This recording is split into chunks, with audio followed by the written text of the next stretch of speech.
क्या कारण है? तो आपको सबसे पहले मैंने लिखा के दिया था अनुशीलन, राइट? अगर आप परपट में देखेंगे तात्पर्य में लिखा आपको, हाँ, अनुशीलनम करके लिखा के दिया है। अनुशीलनम का अर्थ क्या होता है? कल्टीवेट करना, अनुशील करना, उसको इंग्लिश में कहते हैं कल्टीवेट करना, या फिर बाकी भाषा में इसको बोलेंगे, शुद्ध हिंदी में कहते हैं अनुशीलनम, राइट? सो प्रभुपाद इसको बिगिन करते हैं, भक्ति भावनात्मक चिंतन या काल्पनिक उर्मी नहीं है।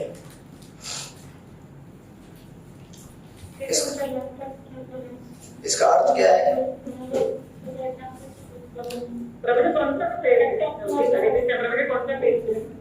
माता जी, हरे कृष्ण। माता जी, पहला ही पैराग्राफ चल रहा है, श्लोक के तात्पर्य का पहला ही पैराग्राफ का पहला लाइन पढ़ा हूं मैंने अभी। मिल गया आपको? श्लोक नंबर 3, पहला पैराग्राफ, पहला श्लोक हो गया। सो प्रभुपाद लिखते हैं, भक्ति भावनात्मक चिंतन या काल्पनिक उर्मी नहीं है। उर्मी का अर्थ क्या होता है?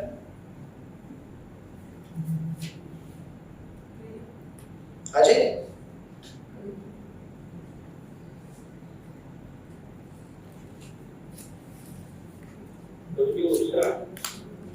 हाँ जी, क्या बोल रहे हैं? उत्साह।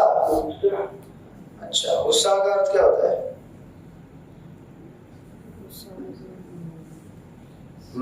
वो तो आप स्टडी करेंगे आगे जाकर। उत्साह, निश्चय, धैर्य,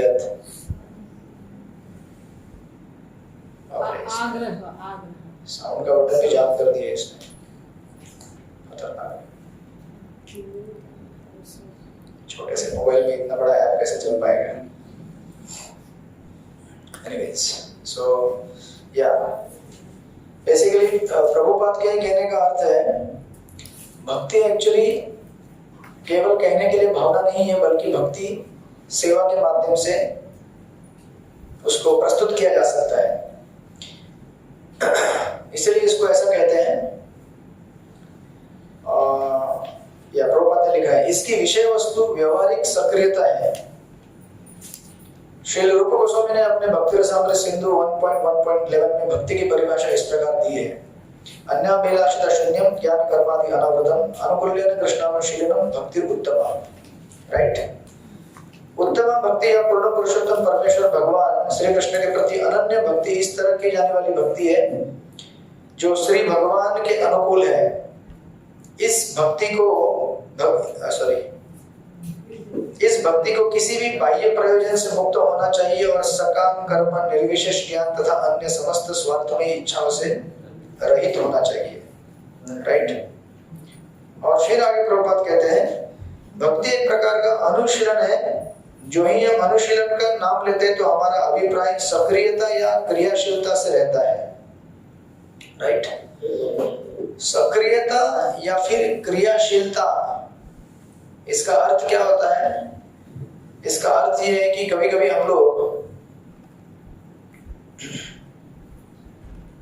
भक्ति में आने के बाद कुछ धारणाएं लेके आते हैं। हम ऐसा विचार करते हैं कि मेरे हिसाब से भक्ति मतलब ऐसी होनी चाहिए, मेरे हिसाब से भक्ति मतलब ऐसी होनी चाहिए, राइट? ये सब धारणाएं हमारे मन में चलती हैं, या फिर उसको शुद्ध हिंदी में कहते हैं मेंटल स्पेकुलेशन। मन के तर्क वितर्क हम करते हैं, हमारे हिसाब से भक्ति ऐसी होनी चाहिए। या फिर कुछ लोग बोलते हैं भक्ति मतलब हृदय के अंदर प्रेम, मेरे हृदय के अंदर कितना प्रेम है देखो, राइट? या फिर भगवान के लिए प्रेम का अनुभव करो, मैं और भगवान वृंदावन में घूम रहे हैं, गार्डन में चल रहे हैं, समुद्र किनारे मैं और कृष्ण, आगे कृष्ण के चरण, मेरे पीछे चरण। ऐसा हम लोग इमेजिनेटिव एक्सटेसी, राइट, भी कल्पना कर सकते हैं। सो नाउ कोई ऐसा कह सकता है, ये एक्चुअली क्या हुआ ना, कल मैंने सपने में भगवान को देखा, मेरे सपने में भगवान आए थे और भगवान नाच रहे थे, रासलीला कर रहे थे, उन्होंने मुझे दर्शन दिया, मुझे इतना अद्भुत आनंद हुआ। ऐसे कई लोग बोलते करेंगे, आप भी बोले थे, आए थे आपके सपने में भगवान? लोग भी आए थे।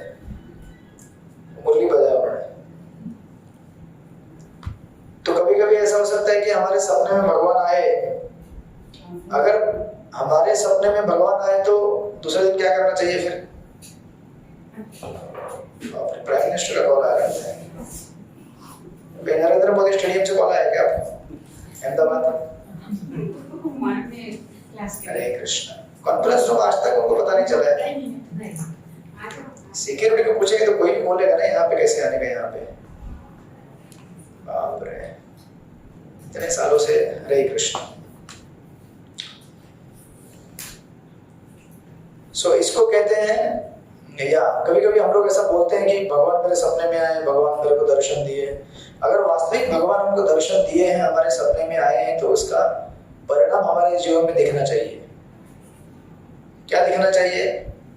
दूसरे दिन क्या होना चाहिए फिर? क्या करना चाहिए? गुस्सा होना चाहिए। बेसिकली अगर भगवान, जिसको भगवान का दर्शन प्राप्त होता है, वो भगवान की सेवा में नियुक्त हो जाता है। ऐसा नहीं कि कल मेरे को भगवान सपने में आए थे और आज सुबह मैं उठकर चाय पी रहा हूँ, मैं कॉफी पी रहा हूँ अभी बिस्तर में बैठ के, और अभी मैं थोड़ा टीवी देखूंगा और घूमने जाऊंगा।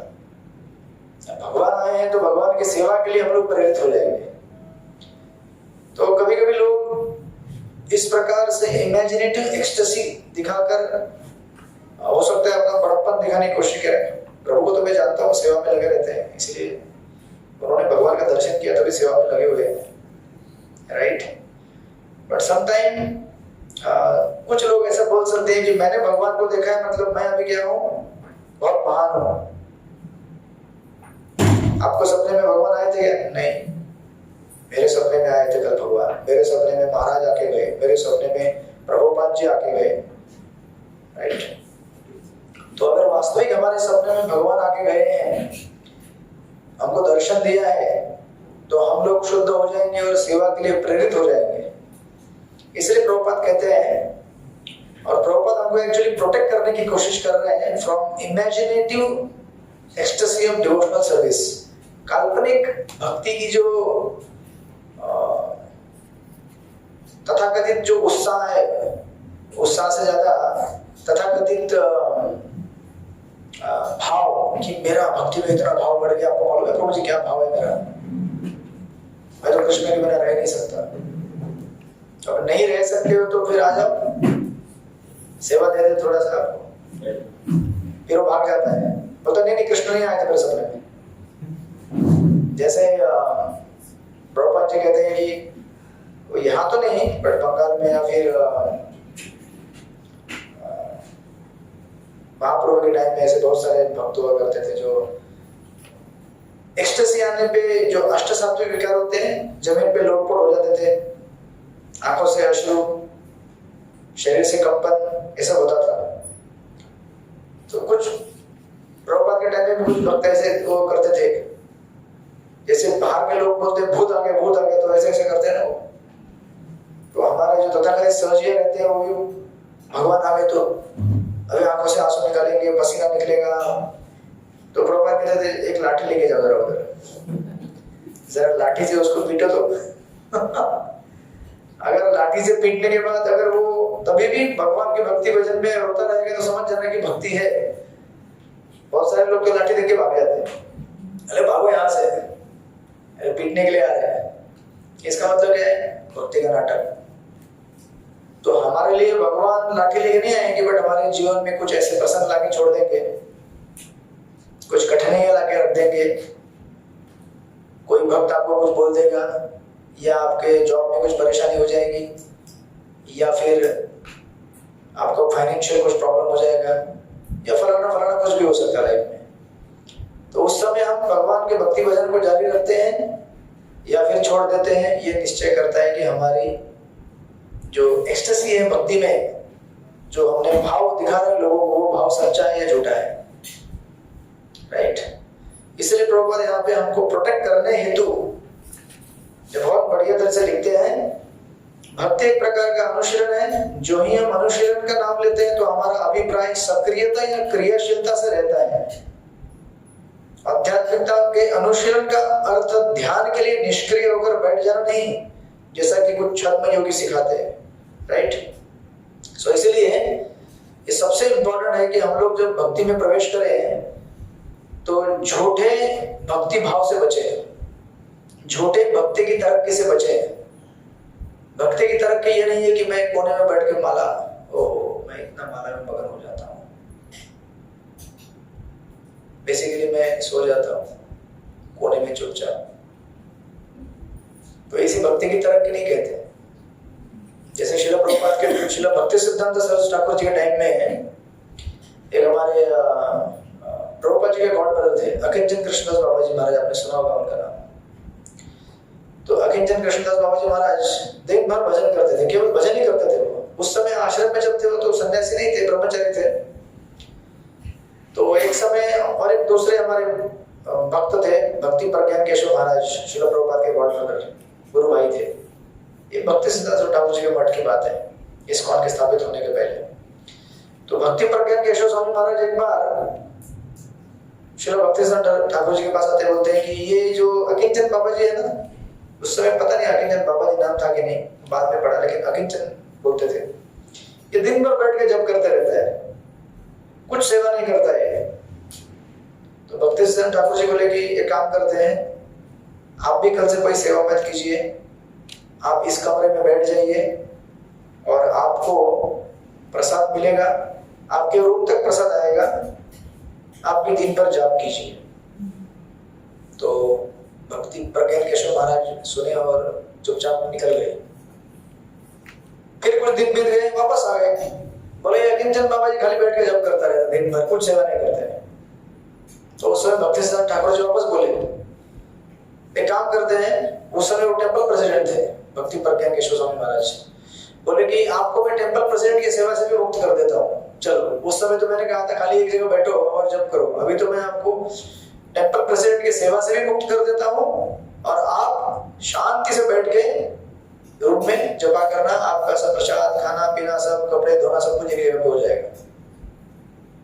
तो भक्ति प्रज्ञान केशव महाराज ने ट्राई भी किया, बोले ठीक है गुरुदेव मैं ट्राई करता हूँ। ट्राई करता हूँ नहीं बोले, मैं करता हूँ। फिर कुछ महीनों के बाद वापस आ गए भक्ति सिद्धांत ठाकुर जी के पास, बोले नहीं जम रहा है, वापस मुझे मेरी सेवा चाहिए। बोले मेरी सेवा वापस दे दो, मैं टेंपल प्रेसिडेंट की सेवा कर रहा था, प्रबंधन मंदिर की, वापस दीजिए मुझे। इसका कहने का अर्थ क्या है? अकिंचन कृष्णदास बाबा जी महाराज अगर जब कर सकते हैं तो कर सकते हैं, वो उनके गुरु ने पता कर लिया कि कर सकता है इसलिए उसको अलाउ कर रहे हैं तो कर। आप नहीं कर सकते, वो उनको पता चल गया है और मालूम है, इसीलिए आपको कहते हैं कि चलो भाई थोड़ा मंदिर में झाड़ू पोछा करो, थोड़ा कुकिंग सेवा करो, थोड़ा गार्लैंड बनाओ, थोड़ा सर्विंग करो और फिर 16 माला करो। हरे कृष्ण। जो जमता है जिसको वही करो, लास्ट में बैठ के खा सकते हो तो खाते रहो। चलेगा चलेगा, कोई बात नहीं। अरे नीचे मत जाओ, ऊपर ही बैठो। तो आपको समझ में आएगी ना उदाहरण से, हमारी कैपेसिटी क्या है, हमारी औकात कितनी है, हमारे गुरु जानते हैं। इसलिए प्रभुपाद इतना प्रोटेक्शन हमको देने की कोशिश कर रहे हैं। इवन प्रभुपाद जब वृंदावन में कृष्ण बलराम मंदिर की स्थापना की तो प्रभुपाद ने कहा कि इस्कॉन मंदिर से छोड़कर यहाँ वहां कहीं किसी का कथा सुनने के लिए जाना मत, किसी भी बाबा के पास, किसी भी गुरु के पास कहीं जाना नहीं है आपको, जितना मैं कह रहा हूँ उतना ही कह के यहाँ पे सेवा करना है। क्यों ऐसा कहते थे प्रभुपाद? इसलिए नहीं कि प्रभुपाद नहीं चाहते थे कि आप किसी का ना सुने, नहीं, इसलिए नहीं, क्योंकि आप इतने नए हैं यहाँ पर भक्ति पाथ में है, भक्ति मार्ग में, कि आपको पता नहीं चलेगा कौन क्या बोल रहा है, कौन मायावादी है, कौन सहज है, आपको मालूम पड़ेगा? नहीं मालूम पड़ता है। इसलिए प्रभुपाद ने कहा कि आप इस्कॉन में रहो, सुनो, सेवा करो। आखिर आपको करना क्या है? भक्ति में तरक्की करनी है ना।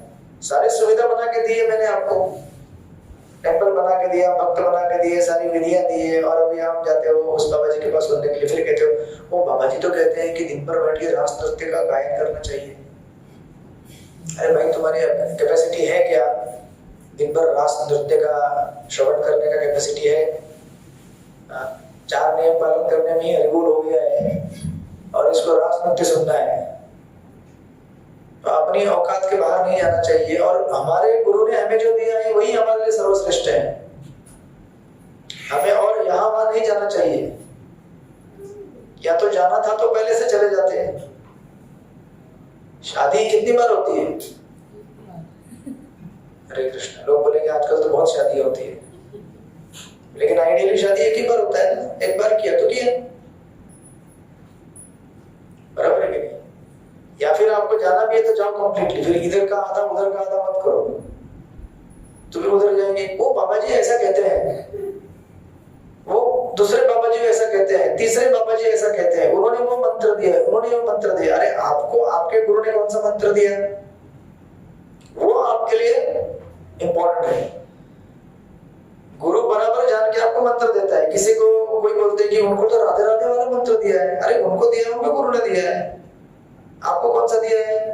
महामंत्र दिया है, हरे कृष्ण कृष्ण कृष्ण हरे हरे, हरे राम राम राम हरे हरे। आपको जो मंत्र दिया आप जाप करो। हॉस्पिटल में अलग अलग पेशेंट होते हैं, कोई कैंसर का होता है, कोई डायबिटीज का होता है, कोई किसी का पैर टूट गया होता है, किसी का पेट का बीमारी होता है, किसी का आंख का बीमारी होता है, किसी का कान का बीमारी होता है, किसी का लंग्स का बीमारी होता है। आप अगर बोलोगे सबको एक ही दवा दो तो कैसे होगा? जिसका पैर फ्रैक्चर हो गया है उसको हार्ट का ऑपरेशन करके काम चलेगा, और जिसका हार्ट का ऑपरेशन हुआ है उसको बोलते हैं फ्रैक्चर लगाओ इसके हार्ट में। वो लगाते हैं ना प्लास्टर ऑफ पेरिस, बोले हार्ट को जमा दो पूरा। अरे भाई, जिसका जो बीमारी है उसके हिसाब से उसको दवा मिलेगा। उसी प्रकार हमारा बीमारी हमारे गुरु ने जाना है, उसके हिसाब से हमको दवा दिया है। अपने अपने गुरु ने जो दवा दिया है वो ले लो। यहाँ वहां मत देखो उस गुरु के पास क्या मिल रहा है, उस गुरु के पास क्या मिल रहा है। तुम्हारे पास तुम्हारे गुरु ने क्या दिया है वो तुम लो, उससे तुम्हारा तरक्की होगा। गुरु मुख ब्रह्म वाक्य चित्तते करिए एक आरना करिए मने।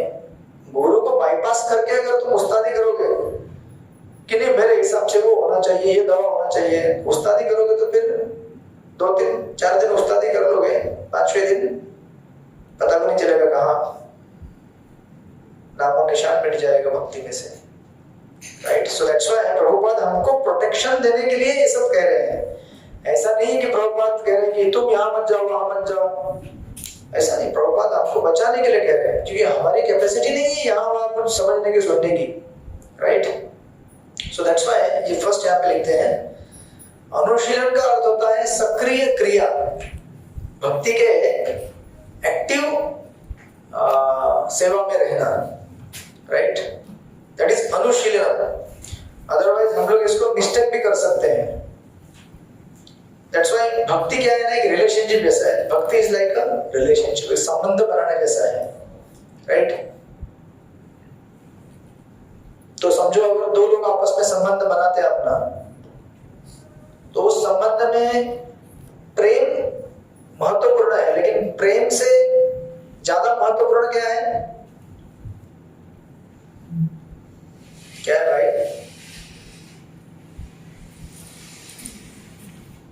हरे कृष्ण। एक दूसरे का आदर, एक दूसरे का आदर। और क्या जरूरी है? क्या भाव? भाव की पाव क्या बोल रहे हैं?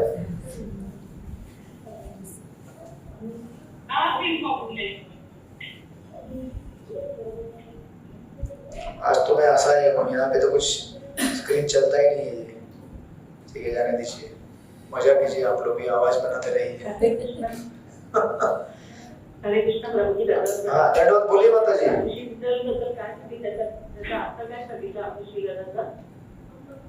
तो अभी आप क्लास में नहीं थे क्या?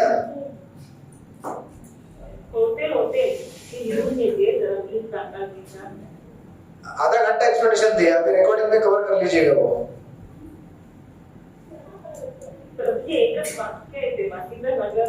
वही एक वाक्य को बताने के लिए आधा घंटा एक्सप्लेनेशन दिया। अनुशीलन मतलब कल्टीवेट करना, कल्टीवेट।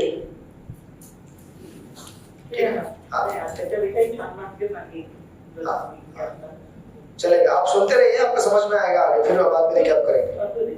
हाँ, हरे कृष्णा। सभी भक्तगण माइक को म्यूट करके रखिए। मेरे इधर आज थोड़ा सिस्टम तगड़ा है एकदम, इसलिए वो चलने रहा है। आप माइक म्यूट कीजिए।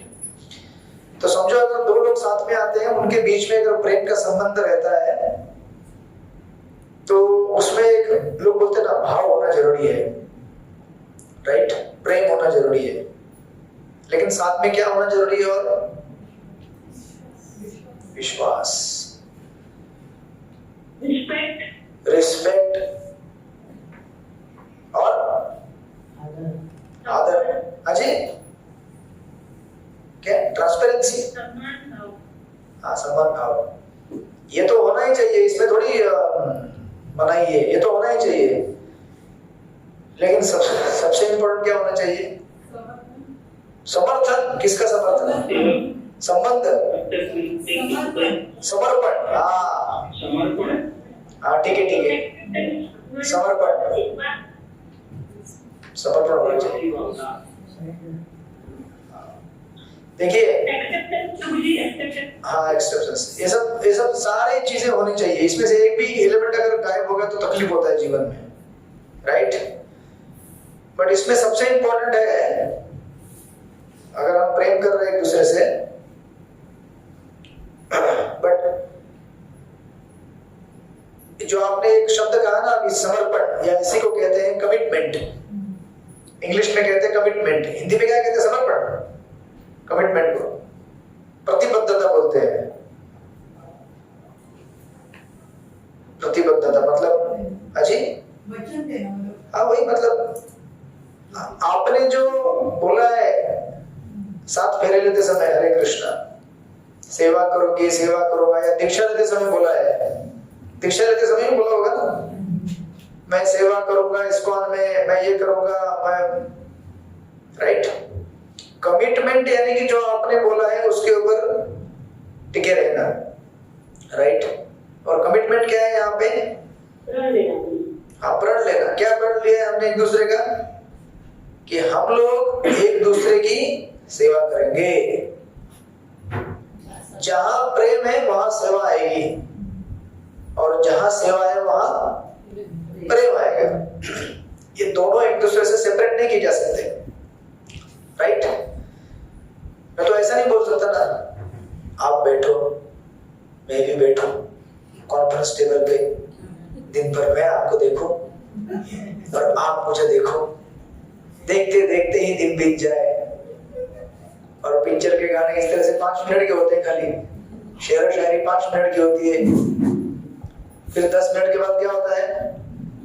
सुनते हो जी, थोड़ा भूख लग रहा है, कुछ खिलाओगे पिलाओगे? खाली देखते रहोगे मेरी तरफ। तो बोलते अरे देखने के लिए तो साथ में आए थे हम लोग। जब कॉलेज में था तो मैं देख नहीं पाता था, चुप चुप के देखता था, ऐसे ऐसे करते हुए। बीच में वो दूसरे लड़के लोग बैठते थे तो मैं ऐसे ऐसे करके देखता था। अभी तो खाली देखो मैं आपको और आप मुझे देखो। ऐसा होता है क्या? फिर सामने से एक ठक करके थप्पड़ लगेगा, चलो बाहर जाके थोड़ा रोटी कपड़ा मकान का व्यवस्था करो। जिंदगी ऐसे नहीं चलती है। प्रैक्टिकलिटी के ऊपर हमें विचार करना पड़ेगा। वास्तविक जीवन क्या है? आप इधर बैठे हैं ना अभी हॉल में, यहाँ पे एयर कंडीशन चल रहा है, टेबल पे बैठे हो, लाइट पंखा चल रहा है, ये कितने मेहनत से बनाया हुआ मालूम है? जानते हैं आप लोग? ऐसे एक सिस्टम यहाँ पे अरेंज करके बैठा हूँ, भले छोटा मोबाइल है, कि किसी डिवोटी ने पैसा भरा है इसलिए मोबाइल चालू है, उसका इंटरनेट चालू है, बिजली चालू है, मंदिर से कुछ प्रसाद लेके बैठे हैं सब लोग। प्रसाद लेके बैठे ना आप सब लोग? अजी यस बोल रहे हैं। हाँ, इसके पीछे कितना बैकग्राउंड सेवा है। इन सेवाओं के बल पर हम लोग बैठ के यहाँ पे शांति से कथा क्रम सुन रहे, बराबर है? तो भूलना नहीं चाहिए कि रिलेशनशिप मतलब कमिटमेंट, और कमिटमेंट मतलब जो हमने प्रतिबद्धता दी है, सेवा के लिए वचन दिया है, उसे निभाना। केवल बोलने से नहीं होता कि हमें तो आपसे बहुत प्यार है। बहुत प्यार है तो झाड़ू पोछा भी करो थोड़ा घर पे, बहुत कचरा जमा हो गया है। थोड़ा पंखा साफ करके घर के जगह पंखे चेक करना है आप लोग। पंखे में कितना काला काला लगा हुआ है। फिर अगर घर का कोई मेंबर बोलेगा ना कितना प्यार है, जरा पंखा देखो ना, कितना साफ सुथरा लग रहा है, नहीं? जो घर में बैठे हैं जरा घर वाले लोग जरा पंखा देखो अपना ऊपर का। अभी जिनसे प्रेम है उनको बोलना जरा पंखा, बहुत प्रेम है, थोड़ा पंखा साफ कर दोगे? हरे कृष्ण। तो कहने का और तात्पर्य यहाँ पे ये है, प्रभुपाद जी यहाँ पे जैसे कह रहे हैं कि भक्ति मतलब निष्क्रियता नहीं है, राइट? इसलिए प्रभुपाद वहां पे लिखते हैं, ऐसा निष्क्रिय ध्यान उन लोगों के लिए अच्छा हो सकता है जिन्हें भक्ति में सेवा का पता नहीं है। इसीलिए कभी कभी इसकी संस्तुति व्यवधानात्मक भौतिकवादी कार्यकलापों को रोकने के लिए की जाती है। ध्यान का अर्थ है कम से कम ध्यान करते समय व्यर्थ के कार्यकलापों को रोक देना, किंतु भक्ति में सेवा न केवल ऐसे सभी व्यर्थ सांसारिक कार्यकलापों को रोकती है, अभी तो मनुष्य को सार्थक भक्ति कार्य में लगाती है। और इसलिए प्रहलाद महाराज ने नीचे कोटेशन दिया है, 9 प्रकार के भक्ति के अंग दिए हैं, श्रवणम कीर्तनम विष्णु स्मरणम अर्चनम वंदनम दास्यम साख्यम आत्मनिवेदनम। 9 प्रकार के भक्ति की क्रियाएं हैं, उनका वर्णन किया है, राइट? और इन 9 क्रियाओं में हमें कार्यरत रहना होता है, राइट? सो डेफिनेटली भाव होना चाहिए हमें भगवान के भजन में, लेकिन खाली आप ये नहीं बोल सकते बहुत भाव है मेरा, इतना भाव है कि मैं इतना भाव खा रहा हूं कि कोई सेवा नहीं कर सकता, एक जगह बैठे रहता हूं मैं केवल भाव के चित्त विभोर होकर। तो प्रभुपाद जी कहते हैं कि ऐसा नहीं चलता है, भाव आपको प्रकट करना पड़ेगा कमिटमेंट के माध्यम से। कमिटमेंट मतलब क्या? आपने दी हुई वचन कि मैं सेवा करूंगा, राइट? अदरवाइज आप देखेंगे वृंदावन में भगवान के सबसे महान भक्त कौन है? गोपियां, बराबर? जब गोपियां भगवान कृष्ण को, जब कृष्ण ने भगवान बुलाया गोपियों को रासलीला के लिए, तो गोपियां चली गई, घर दार छोड़ के सब कुछ छोड़ के रासलीला करने गई कि नहीं? तो कोई बोल सकता है कि देखो इसमें कौन सा बड़ा समर्पण है, घर दार छोड़ के तो गए, जब कुछ मिलेगा अच्छा तो जाने में तो मजा ही है ना, भगवान बुला रहे तो सब छोड़ छोड़ के जाने में तो आनंद ही है। ट्राई करके देखो, फिर होता है कि आपसे। हरे कृष्ण, पहली बात। दूसरी बात, अगर छोड़ छाड़ के गए भी, लेकिन आपको पता रहेगा भगवान जब वृंदावन छोड़ के गए 11 साल की उम्र के बाद, 11 साल ही थे वृंदावन में भगवान, जब वृंदावन छोड़ के गए उसके तत्पश्चात भगवान वापस नहीं आए मथुरा 100 साल तक, सॉरी वृंदावन में। तो क्या गोपियों ने तब भी भक्ति छोड़ दिया? उन्होंने बोला अभी तो क्या फायदा, अभी तो कृष्ण ही नहीं है, तो हम क्या उनकी भक्ति करेंगे, चलो हम लोग अपना घर गृहस्थी का काम पर मजा करते आनंद लेते हैं। नहीं ना, जब आपको कुछ मिल रहा हो तो आप कह सकते हैं कि हाँ छोड़ना आसान है ना, मिल रहा है, लेकिन जब कुछ मिल भी नहीं रहा हो तभी भी नहीं छोड़ना, इसको ये दिखाता है कि आपका कमिटमेंट कितना हाई लेवल का है, राइट? रिलेशनशिप में भी आप जो कहते हैं ना, रिस्पेक्ट होना चाहिए, सम्मान होना चाहिए, अरे कमिटमेंट इन सब चीजों से ऊपर होता है भाई। रिस्पेक्ट नहीं मिल रहा या हम जैसा चाहते हैं वैसा वो सामने व्यक्ति से व्यवहार भी नहीं दे रहा है, लेकिन कमिटमेंट दिया ना मैंने, तो जो व्यक्ति कमिटमेंट पे टिकता है ना, वो सारी चीजों को एडजस्ट करके आगे चल सकता है। क्या सब कुछ आपके विचार से चलता है क्या? आप जैसा बोलेंगे वैसे होगा क्या? लेकिन सबसे इंपॉर्टेंट क्या है? उस रिश्ते को टिकाए रखना, आगे बढ़ते रहे। लेकिन टिकेगा कब? सुबह सुबह उठ के घर में चूल्हा चालू करेंगे तो टिकेगा ना, खाली बोलने से नहीं, बहुत कमिटमेंट है हमारा। सुबह उठ के चूल्हा चलाना पड़ेगा, भोजन बनाना पड़ेगा, कल रात को झगड़ा हो गया तो भी कोई बात नहीं, चलो आगे बढ़ना है ना आगे,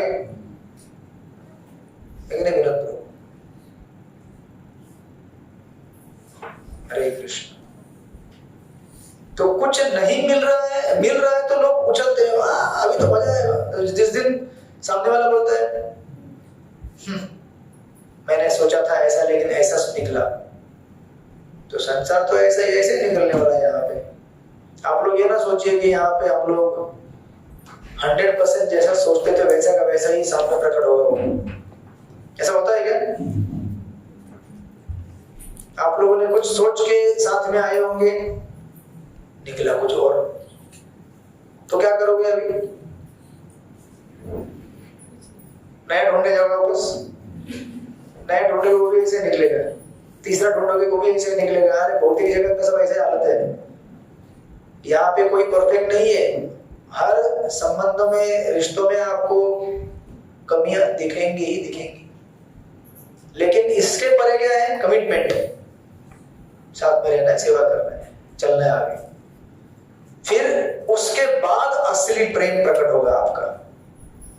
फिर जब देखोगे कि अरे सामने वाला कितना मेरे लिए सैक्रिफाइस कर रहा है यार, मेरे लिए कितना त्याग कर रहा है, बलिदान दे रहा है, मुझ जैसे हर आदमी को एडजस्ट करके ले रहा है। जब वो देखेगा सामने वाला और आप भी देखेंगे मेरे को कितना एडजस्ट कर रहा है, वो सोचेगा मेरे को कितना, दोनों जब सोचेंगे कितना एडजस्ट कर रहे हैं ना, तब असली प्रेम फिर प्रकट होता है बाद में। अभी तो ये सब खाली नौटंकी बाजी है खाली। तो स्कूल कॉलेज का वही टेबल के पे बहुत प्यार है, वो सब ख्याली पुलाव सपने, उन सब का पर्दाफाश तब हो जाता है जब वास्तविकता हमारे सामने आती है कि सच्चा प्रेम मतलब सेवा, समर्पण, उससे चीजें प्रकट होती है। अगर वो नहीं है तथाकथित प्रेम, उसकी जो तथाकथित जो बिल्डिंग है वो ढह जाएगी धड़ाम से, और ढह भी जाती है। बहुत सारे लोग समझ नहीं पाते कि क्या करना है, इसीलिए प्रेम मत ढूंढने जाओ। कोई व्यक्ति अगर कमिटेड है सेवा करने के लिए, वो असली प्रेम कर सकता है आपसे। वो खाली बोलने की चीज नहीं है, प्रेम निभाने की चीज है। दैट्स व्हाई प्रभुपाद यहाँ पे ये इतना लंबा चौड़ा क्यों लिख रहे हैं, श्रवणम, ये इतना नो लिस्ट क्यों दिया है? नो लिस्ट देने का कारण क्या है? ये समझाने के लिए कि भगवान के भक्ति भजन करते समय इस प्रकार तुम्हें सेवा में लगे रहना है बालक। हरे कृष्ण, अब तो बालक ही है। ये नहीं सोच रहे हैं कि अरे बाप रे अभी तो मेरा दीक्षा हो गया, अभी तो मैं तो भक्ति भजन में इतना मैं मगन हो चुका हूँ कि अभी क्या बताऊं, मैं दिन भर रात भर कृष्ण के स्मरण में रहता हूँ। तो रह भी सकते होंगे आप, लेकिन इसका परीक्षा कब होगा? जब आपके सामने प्रैक्टिकल सेवा आएगा, जब आपको ऐसी चीज बोली जाएगी जो आपको पसंद नहीं है। कौन सी सेवा पसंद नहीं है आपको? उसको क्यों देख रहे हो? ऐसा कैसे हो सकता है? कोई ना कोई तो चीज रहेगी जो, मतलब संगीता बताइए आपको कौन सी सेवा पसंद नहीं है? कहीं भी बर्तन धोना। अभी घर में बर्तन धोना पसंद नहीं है, मंदिर में आने के बाद आपको बोलते जाओ किचन में बर्तन धोने के लिए बैठ जाओ। हरे कृष्ण। एक दो दिन ठीक है, रंगोली होती है नहीं, अगर बोलेंगे हर हफ्ते यही सेवा करो तो बोलेंगे छुटकारा पाने के लिए यहाँ आई थी, इधर यही चिपका दिया मेरे को, अब क्या करूं मैं? भक्ति में आनंद नहीं आ रहा है, लेकिन उसमें भी आपको आनंद आएगा अगर आप उसको पालन करेंगे तो, राइट? स्पेशली हमको ऐसी चीजें दी जाती है जो हमको पसंद नहीं है, या पसंद कहने का मतलब ये है कि कठिन नहीं आती वो करने में। सी देखिए, कोई भी सेवा आपकी पसंदीदा क्यों रहती है? क्योंकि उसको करने में बहुत आसानी है, आपको ऐसे झटके में कर देते हैं आप। तो कुछ सेवा ऐसी होती जमती नहीं है क्योंकि उसमें एक्सपर्ट नहीं है अपना। अभी मुझे अगर बोल देंगे गार्लैंड बनाओ, हरे कृष्ण, तो फूल इधर नेडल इधर, वो सुई हाथ में चुभ जाएगी। लेकिन जो आप लोग करते हैं फूल माला का सेवा, कट कट कट कट 1.5 घंटे के अंदर सब गार्लैंड बना देते हैं, बराबर है? लेकिन फिर अगर आपको वही बोलेंगे नहीं अभी किचन में आओ, अभी 400 किलो सब्जी बनाना है, हरे कृष्ण, तो फिर आप बोलेंगे घर में तो 250 ग्राम बनाते हैं, ये 400 किलो कैसे बनाने? तो हर एरिया में अपना अपना एक्सपर्टी रहता है। जिस एरिया में एक्सपर्टी है वो सेवा अच्छा लगता है क्योंकि एक्सपर्टी है ना। जहां एक्सपर्टी नहीं वहां पे अच्छा नहीं लगता है, राइट? बट अगर आपको दिया जाए तो क्या करेंगे? कम से कम ट्राई कीजिए, मना नहीं करने का कभी भी। बोलेगा ट्राई करता हूँ, ट्राई करने के बाद फेल हुआ चलेगा, ट्राई तो करो एक बार, राइट? तो इसीलिए जब भगवान कृष्ण वृंदावन छोड़ के गए तभी भी गोपियां उनसे प्रेम करना छोड़ी नहीं। वो बोली नहीं अभी क्या भाई कृष्ण तो है नहीं इधर। इससे दिखता है कमिटमेंट। और एक दिन 2 दिन नहीं, 100 साल, 100 years। 100 साल मतलब समझते हो क्या है? चिल्लाते हैं हमको महाराज से मिलने नहीं देते हैं आप लोग, हमें महाराज से मिलना है डायरेक्ट। महाराज से मिलके क्या करोगे फिर भाई? महाराज आपको मिले नहीं पहले कभी? महाराज मिल भी चुके हैं, आपको निर्देश भी दे चुके हैं, कितना पालन कर रहे हैं हम लोग। और अगर महाराज से रोज मिलना है तो प्रवचन उनके हैं, बड़े बड़े प्रवचन है, सुनो रोज रोज मुलाकात होगी। मैं वो नहीं, physical intimacy is not indicator of our commitment. Physically साथ में रहना ये अर्थ नहीं होता कि हम बहुत सेवा करते हैं, राइट? डिजास्टर होगा, डिजास्टर। साथ में रहोगे और सेवा नहीं करोगे तो खाली दोष बुद्धि आएगी, यही तो प्रॉब्लम होता है ना। पहले एकदम रंगोली होती है, जब साथ में आना चालू होते हैं तो फिर हरे कृष्णा, दिवाली गायब। फिर वही दिवाली की फुलझड़ी बहुत बड़ा अग्नि लगता है, अब ये जलाएगा मुझे। क्यों होता है ऐसा? क्योंकि हम लोग अपने आप को सेवा में व्यस्त नहीं रख रहे हैं, राइट? सेवा में व्यस्त रहोगे तो गलत चीज करने का मौका नहीं मिलेगा, दूसरों के अंदर कमियां देखने का समय नहीं मिलेगा। सेवा में बिजी है, दिन भर बिजी है, सेवा रात भर बिजी है, उसको टाइम ही नहीं है फालतू की यहाँ चर्चा करने के लिए, किसी के अंदर दोष बुद्धि ढूंढने के लिए। ये सब समय कैसे मिलता है? इसका मतलब सेवा का कमी है उसके पास। जो भी ज्यादा प्रजल्प करते हैं ना, समझ जाने का इसके पास सेवा का बहुत कमी है। और एक्चुअली ऐसे होता है, अगर बिजी हो तो टाइम भी करे भाई। 16 माला कर लिया, 2-2.5 घंटा, फिर भागवत पढ़ लिया और 1 घंटा 2 घंटा। जो घर गृहस्थी में लगे हुए हैं बाहर, उनके लिए 2-4 घंटे से ज्यादा टाइम किधर मिलता है आजकल? फिर भी हमारे लोग इतने एक्सपर्ट हैं, 16 माला करने के बाद भी टाइम निकाल देते हैं। अभी हो गई 16 माला, अभी 1 घंटा प्रजल्प करेंगे, राइट?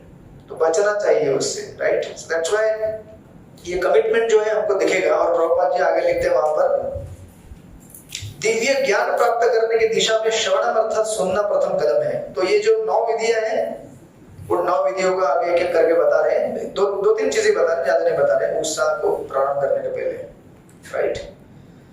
मनुष्य को चाहिए कि अधिक अनाधिकृत पुरुषों की बातें कान से न सुने, अपितु योग्य व्यक्ति के पास जाए, जैसा कि श्रीमद् भगवद गीता 4.34 में संस्तुति की गई है। तद्विधि प्रणिपातेन परिप्रश्नेन सेवया उपदेक्षन्ति ज्ञानं ज्ञानिनस्तत्त्वदर्शिनः। हमें ऐसे व्यक्ति से सुनना चाहिए जो गुरु शिष्य परंपरा में आते हैं, राइट? जो उनसे सुनेंगे तभी हमारे ऊपर असर पड़ेगा इन चीजों का, अदरवाइज इट्स वेरी डिफिकल्ट। भक्ति को समझना बड़ा कठिन है, राइट? क्योंकि भक्ति कोई खाली भावात्मक क्रिया नहीं है, ये क्या है? शरणागति है। शरणागति के बाद भाव प्रकट होना चाहिए, पहले भाव नहीं प्रकट होना चाहिए। इधर उल्टा है, पहले भाव आता है। नहीं, आपको देखा तो क्या क्या लगा मेरे को, क्या बताऊं मैं, मेरे दिल में कितने छेद हो गए पता नहीं। ये पहले भाव आता है, जबकि भक्ति में कैसा है? पहले समर्पण होना चाहिए। अगर बच्चा प्रीमेच्योरली जन्म ले तो क्या होता जानते हैं? 9 महीने के पहले उसका ठीक से अंग विकसित नहीं होते। और हम लोग ऐसे हैं, समय होने के पहले ही छलांग मारना चाहते हैं माँ की गोद से। अरे अभी तो भक्ति का जन्म हुआ है तुम्हारे हृदय के अंदर, बीज में अभी एक्सटेसी आ रहा है। आहा, भक्ति इतनी है तेज कि मैं जाऊं वृंदावन धाम और दिन भर जप करते रहो, 400 माला 800 माला करो। लेकिन इसका फल क्या होना चाहिए? अगर आपको कोई बुलाए सेवा के लिए तो यस, सेवा के लिए रेडी है। कितना सेवा है? दिन भर सेवा है, रात भर सेवा है, कितना करना है, राइट? इसलिए यहां पर पहले समर्पण, और समर्पण के बाद फिर भाव अपने आप प्रकट होगा। पहले भाव प्रकट ना कीजिए, वो भाव सच्चा है या झूठा है इसका टेस्टिंग भी कीजिए। और उसकी टेस्टिंग कब होगी? जब जब सेवा मिलेगी, राइट? जैसे वो स्टोरी है ना गोपियों का, जब भगवान कृष्ण को सर दर्द हो गया था, हाँ, तो नारद मुनि बोले क्या है इसका उपाय? भगवान बोले भक्तों के चरण की धूली लेके आओ। नारद मुनि बोले अरे भक्तों के चरण की धूली कौन देगा भाई? कौन देगा अपने चरणों की धूली भगवान के सर पर रखने के लिए? अपने चरणों की धूल भगवान के सर पे जाएगी तो हमें पाप लगेगा ना। तो भगवान बोले नहीं, जाओ नारद ढूंढो, मेरा यही उपाय है, मेरा सर दर्द रुकेगा नहीं, यही उपाय है। नारद मुनि चल दिए, सब जगह घूमे, वैकुंठ में गए, यहाँ वहां गए, सब जगह गए, कहीं कोई मिला नहीं जो भक्त उनको दे सके। चलेगा चलेगा आराम से, पानी पानी भी नहीं मिला था उनको, सामने है ना, कोई पानी पी सकते। तो नारद मुनि परेशान हो गए कि भाई दवा नहीं मिल रहा है, कौन सा मेडिकल में जाना पड़ेगा पता नहीं चला उनको। ये पूरी दुनिया में कोई ऐसा मेडिकल नहीं है भगवान के सर दर्द की दवा मिले। कौन देगा? आप देंगे क्या? आपके पैर की धूल दे दो यार, भगवान मांग रहे हैं। थोड़ा भगवान के सर पे रख दो, अभी भगवान का सर दुख रहा होगा नहीं? गोपीनाथ जी का थोड़ा चरणों की धूल दे देते हैं गोपीनाथ जी को। आपको मांगेंगे तो चलो आपसे मांग लेते हैं। आपके चरणों की धूल दे दो। क्यों? आपकी भक्ति यहाँ पे अच्छी है, नकली सच्ची का सवाल नहीं है। आप क्या, आपका समर्पण कितना देखना चाहते हो? लेकिन ऐसे स्क्रिप्चर पढ़ने के बाद फिर भाव कैसे रहा? कृष्ण को फ्रेंड नहीं माना। अरे ये बड़ा है। अरे फ्रेंड मानो या कुछ भी मानो, अभी क्या है, भगवान बोले मेरा सर दर्द हो रहा है, मेरा सर दर्द का दवा क्या है? आपके चरणों की धूल। बस क्या क्लास के बाद देंगे? कौन बोले क्लास के बाद देंगे? हरे कृष्ण। भारत के आधी दूर दूर उधर पहुंच गई है, अहमदाबाद में। हरे कृष्ण। तो क्या हुआ कि जब भगवान इस तरह से घूमते घूमते, सॉरी, नारद मुनि कहाँ चले गए? वृंदावन। वृंदावन में जाकर गोपियों से मिले, बोले सुनो ऐसा ऐसा गंभीर मामला है, भगवान का सर दर्द कर रहा है और कोई देने को तैयार नहीं, धूल चढ़ होगी। तो गोपियों ने जैसे सुना, बोले सर दर्द भगवान को, और उपाय क्या है? धूल। अरे तुरंत जाओ 50 किलो का गोनी लेके आओ, जितने भी खाली बाल्टियां सब लेके आओ, भर भर के देते हैं आपको तुरंत। तो नारद मुनि बोले तुम लोग पागल हो गई हो क्या? वो मालूम है कि भगवान आपके चरणों की धूल भगवान के सर पे जाएगी, तुमको क्या होगा? नरकवास मिलेगा, सनातन काल के लिए नरक में जाओगे। अभी देखिए ये होता है समर्पण। गोपियां बोली अच्छा हम लोग नरक जाएंगे, बहुत खुशी की बात है। तो खुशी की क्या बात है इसमें? वो बोली अगर हमारे नरक जाने से, नरक क्यों जाएंगे? भगवान के सर के ऊपर अगर हम चरणों की धूल रख देंगे अपने तो ना, तो बोले अगर हम नरक जाएंगे उसके बदले में भगवान का अगर 1 सेकंड के लिए भी सर दर्द रुक जाए ना, हमें मंजूर है। जहां प्रेम होता है ना, वहां उस सामने प्रेम के ऑब्जेक्ट को, उसके लिए हर प्रकार का सैक्रिफाइस, बलिदान देने के लिए हम लोग तैयार हो जाते हैं, अगर वो सच्चा प्रेम रहेगा तो। यहाँ तो कोई सच्चा प्रेम है नहीं, इसलिए कोई उदाहरण देने की कोशिश मत करना। वो खाली फिल्म के गाने हैं, हम बने तुम बने, हरे कृष्ण, ये सब फिल्मों में ठीक ठाक है, मनोरंजन 3 घंटे का। ये भी मनोरंजन मतलब ऐसा क्यों होता है? क्योंकि ये वास्तविक तथ्य है और ये इंसान ढूंढने की कोशिश करता है इस भौतिक जगत में, लेकिन यहाँ मिल नहीं पाता उसको। ये तभी मिलेगा जब हम भक्ति में प्रवेश करेंगे, शुद्ध भक्ति में प्रवेश करेंगे। जैसे आपको मालूम रहेगा ना वो लादिनी माता जी का उदाहरण सुना है कि नहीं? प्रभुपाद की शिष्या थी अफ्रीका में, लादिनी माता जी जगन्नाथ जी की सेवा करती थी। एक बार उनके यहाँ पे टेररिस्ट लोगों ने अटैक किया, तो वो भक्तों को गोली मार रहे थे करके। तो माता जी सामने आ गई, बोली आप उनको नहीं मार सकते, उनको मारने के पहले आपको मुझे मारना पड़ेगा।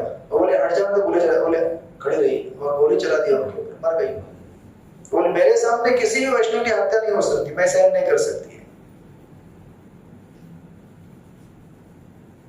त्याग दिया शरीर, इसको कहते हैं समर्पण। समझे कि नहीं? हमारे सामने ऐसी कोई परिस्थिति आई है आज तक? हमारे सामने खाली इतनी परिस्थिति आती है, आपके प्रसाद के प्लेट में से एक रोटी मुझे दे दो ना, कहूँ गई रोटी मेरे को, तो भक्त 10 बार सोचता है बड़ी मुश्किल है, खोया मेरा दिल है,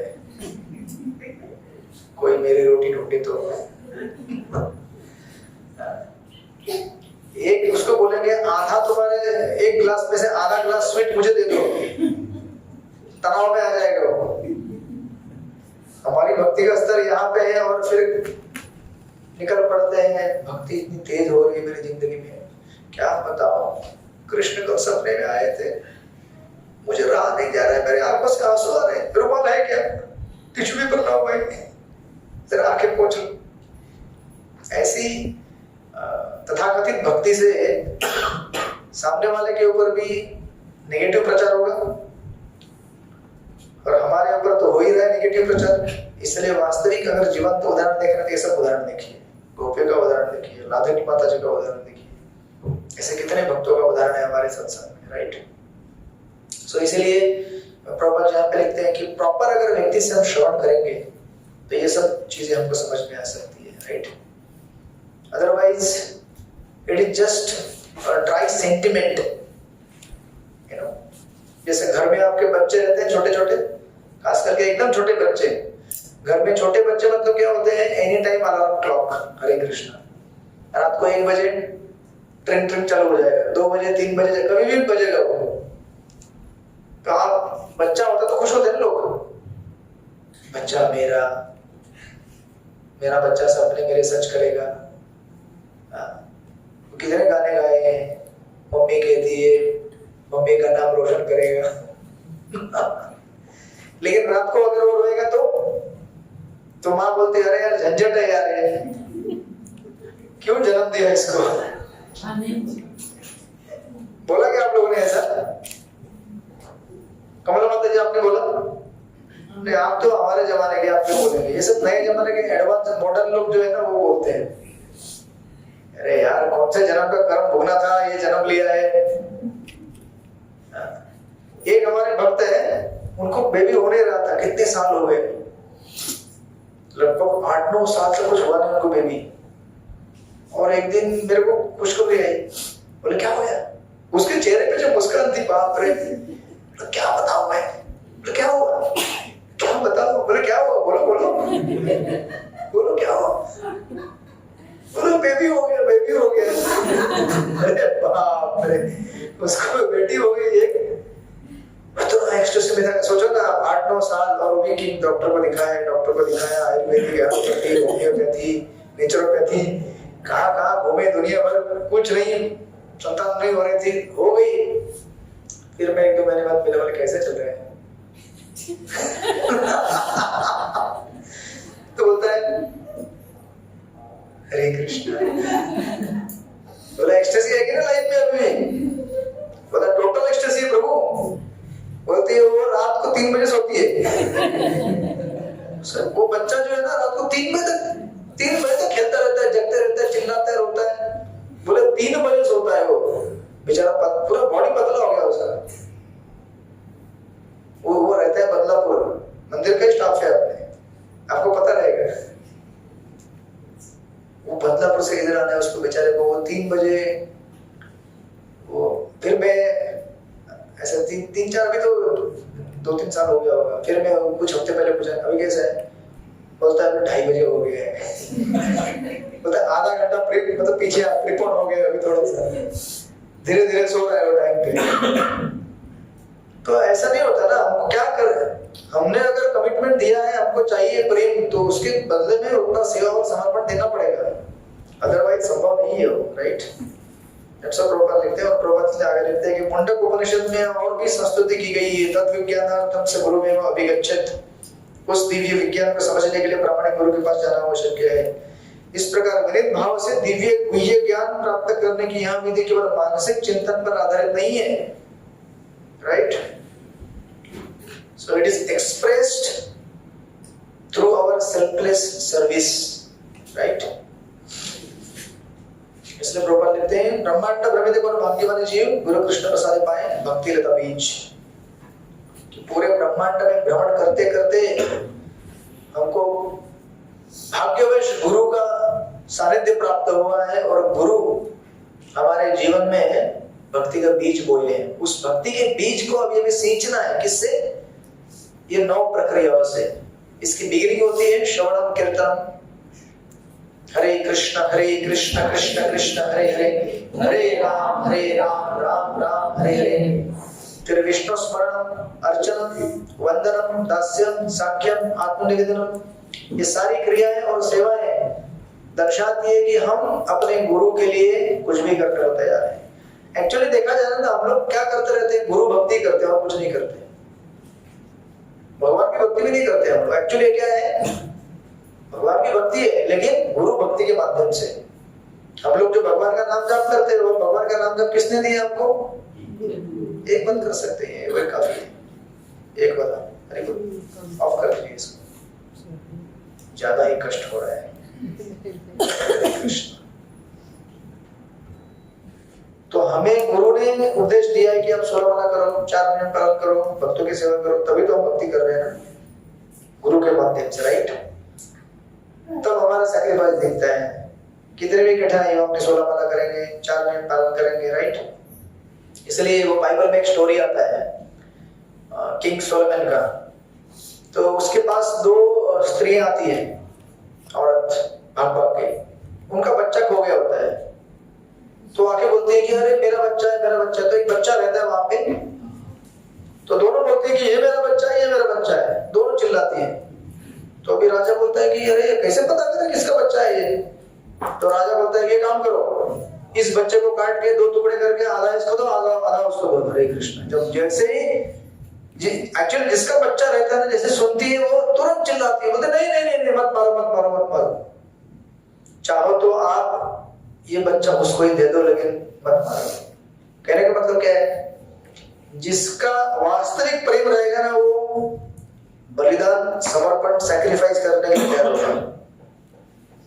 जिंदा रखो, ले लो, नहीं चाहिए मुझे, लेकिन कम से कम जिंदा तो रहेगा वो, आप उसे मत मारो। ये टेस्टिंग होता है, राइट?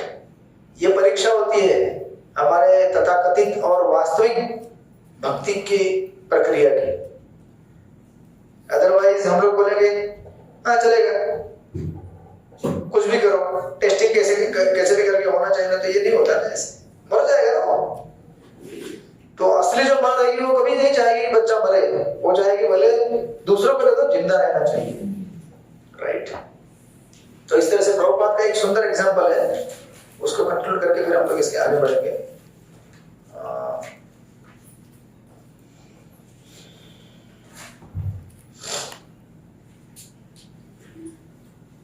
जैसे शिला प्रभुपाद आगे, यहाँ प्रभुपाद जी उसको पूरा विस्तार से लिखते ही है।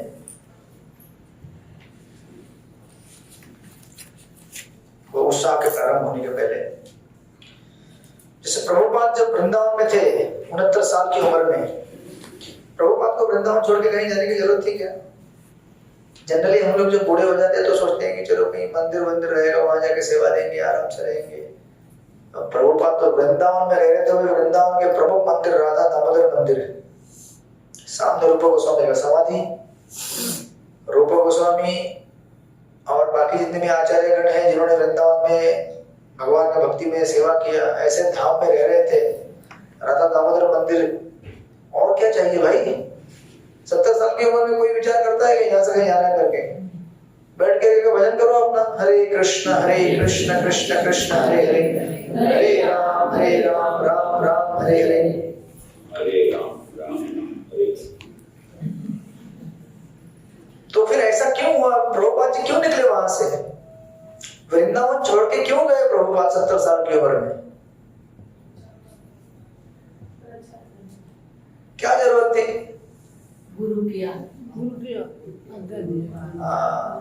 गुरु के प्रति समर्पण ने, मेरे गुरु ने बोला तो मुझे पूरा करना चाहिए, और हमारे प्रति समर्पण। आज प्रभुपाद अगर वृंदावन छोड़ के नहीं गए होते तो हमको वृंदावन में एंट्री मिलता क्या? प्रभुपाद वृंदावन से बाहर निकले ताकि हमको वृंदावन में प्रवेश मिले, राइट? और जहां गए वहां पे किसकी सेवा कर रहे थे? हिप्पी लोगों का। हिप्पी लोग मतलब जानते कौन? अभी जाइएगा ऐसे पूरे गली मोहल्ले में, यहाँ पे जितने भी शराब पीने वाले और ड्रग्स खाने वाले हैं ना, लोगों को जमा करना, उनको प्रसाद खिलाना, उनके बर्तन धोना, साफ सफाई करना उनकी करोगे? हरे कृष्ण करोगे? और एक दिन नहीं, 2 दिन नहीं, इन लोगों को सत्संग में बुलाते थे, इनको प्रोग्राम में बिठा के इनके बर्तन धोना, उनको प्रसाद खिलाना, खुद प्रसाद बनाना, खुद खिलाना, और बर्तन भी बाद में धोना, खुद फंड कलेक्शन करना। 6 महीने बाद एक दिन बोला, स्वामी जी कुछ सेवा करूंगे मैं आपकी? प्रभुपाद बोले आपके 6 महीने से वेट कर रहा था, मैं कुछ बोलता है क्या? धन्यवाद है आपका, आपने पूछा मुझको, राइट? तो इतना प्रभुपाद ने जो समर्पण दिया है, राइट, ये क्या दिखाता है कि भक्ति मतलब it not just a fanciful ecstasy, imaginary ecstasy.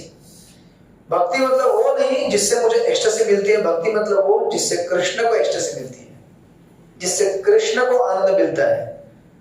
ये ना सोचे कि भक्ति में मुझे ये अच्छा लगता है, मुझे आनंद मिल रहा है तो मेरा भक्ति अच्छा चल रहा है। अच्छा हो भी सकता है, वो नहीं भी हो सकता है। यहाँ पे प्रमुख चीज है कि भगवान को किससे आनंद मिल रहा है। जिससे भगवान को आनंद मिलता है वो है वास्तविक सेवा। हम अगर 4 भक्तों के बारे में गलत बात करें, चुगली करें, भगवान को आनंद मिलेगा? तो फिर समझ जाना हमारी भक्ति कहाँ पे है। दूसरे लोगों से ईर्ष्या करना, उनको भक्ति से गिराने की कोशिश करना, ऐसे तो कोई करेगा नहीं डायरेक्ट, बट फालतू में स्पर्धा करना, राइट। एक दूसरे के प्लेट को देख के गुस्सा करना इसके प्लेट में इतना गुलाब जामुन कहां से आ गया भाई, मेरे प्लेट में क्यों नहीं है?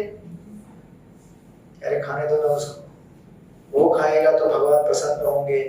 जब भगवान प्रसन्न होंगे तो आपका पेट बिना खाए प्रसन्न हो जाएगा। सोचो जरा, एक सूखी रोटी खा लोगे ना तो भी हृदय भर जाएगा, क्योंकि भगवान प्रसन्न हो गए, राइट।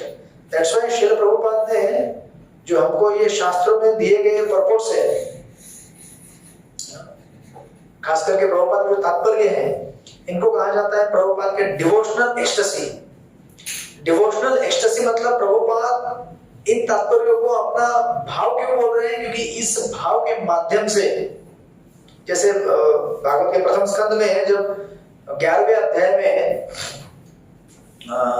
जब भगवान का एंट्री होता है द्वारका के अंदर, तो बाजू में अर्जुन खड़े हैं चामर लेकर और उद्धव खड़े हैं छत्र लेकर भगवान के ऊपर। हरे कृष्ण, महेंद्र प्रभु आओ में क्या रहे आप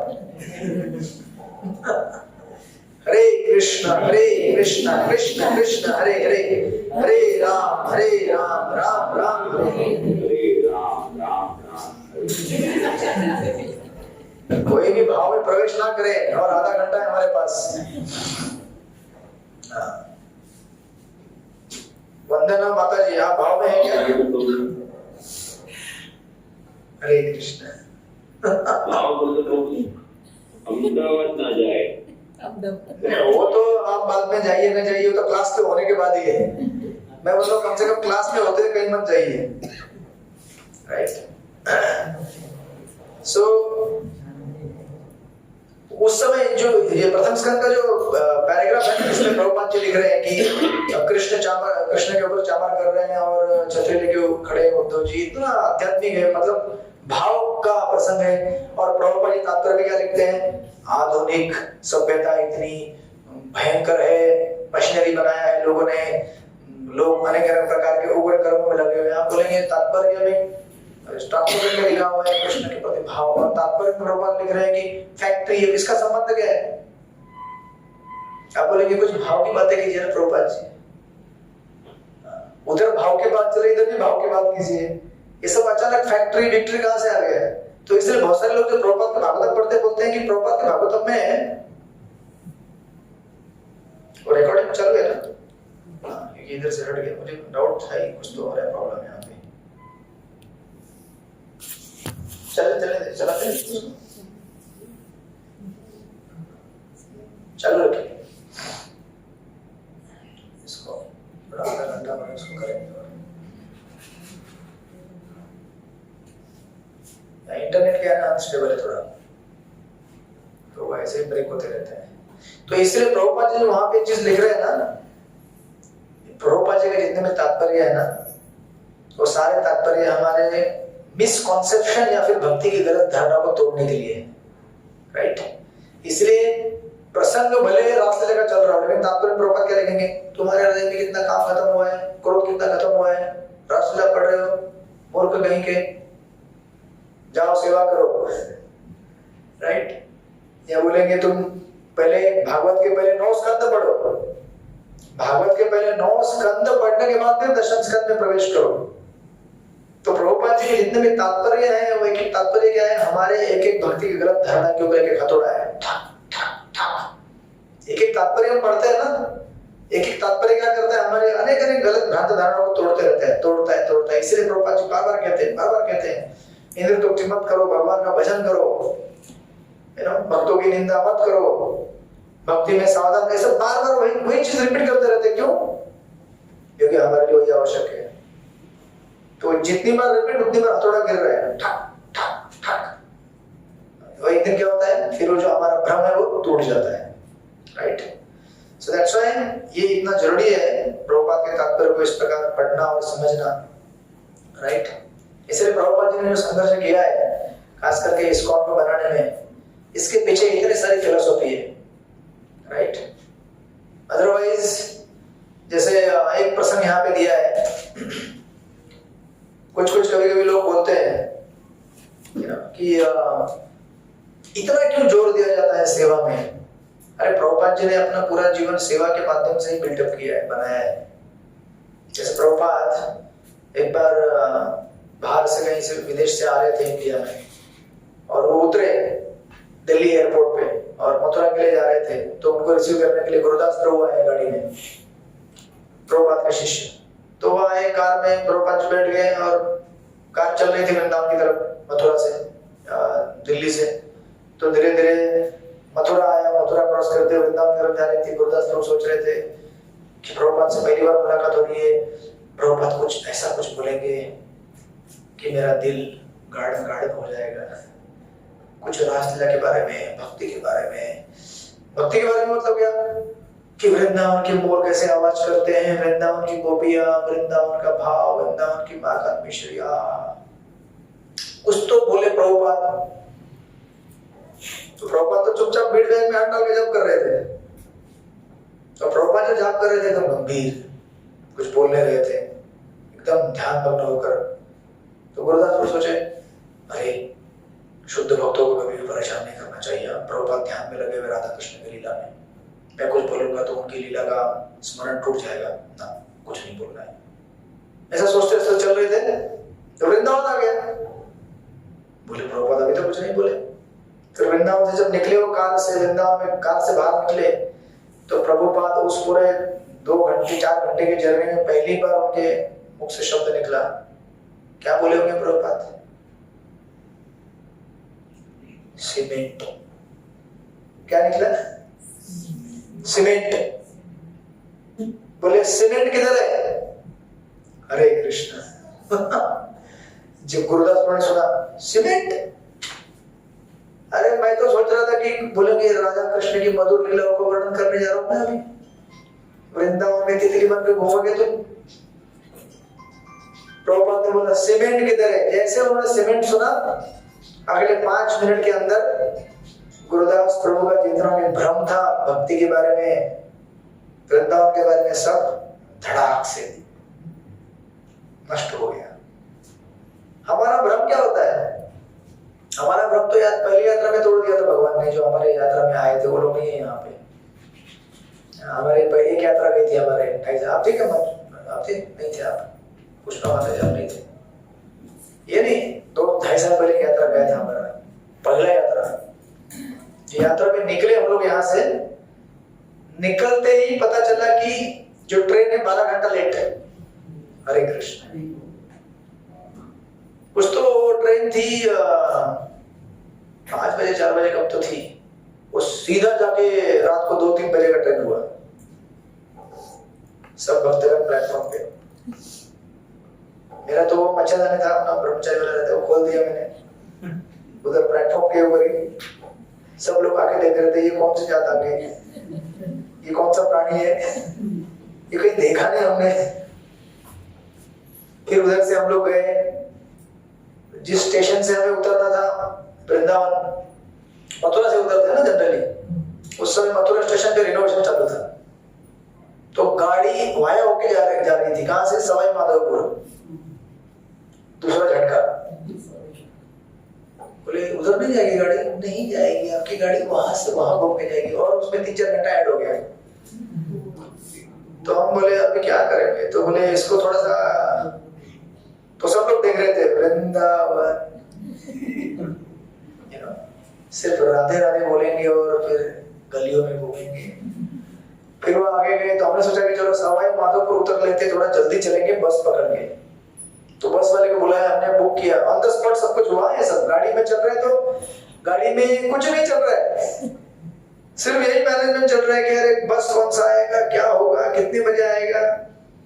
फिर जब उधर से हमने बस वाले को बुलाया, कैसे तो उतरे हम लोग सवाई माधोपुर, बस में बैठे, टेम्परेचर 5 डिग्री 6 डिग्री, फिर धीरे धीरे माइनस होने गया वो। सब लोग ऐसा कुड़कुड़ रहे थे, कुड़कुड़। मैं बोला भाव आ रहा है ना, बहुत एक्सटेसी आ रही है, भक्ति में एक्सटेसी आ रही है, हृदय एकदम गार्डन हो गया सबका।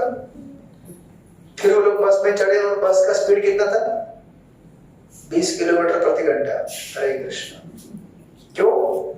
क्योंकि घना कोहरा सामने दिखता ही नहीं था, वो तो भगवान भरोसे गाड़ी चला रहा था।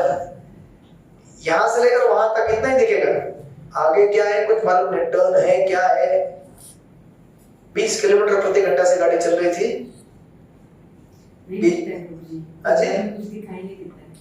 आई थिंक कैलाश लोग थे उस यात्रा में, कैलाश था, उसको पूछना। नहीं, मुझे भी मालूम है, मैं बहुत छोटी थी, बाबूजी के साथ गांव से आ रही थी, अयोध्या से आ रही थी। पुरानी यात्रा याद है क्या?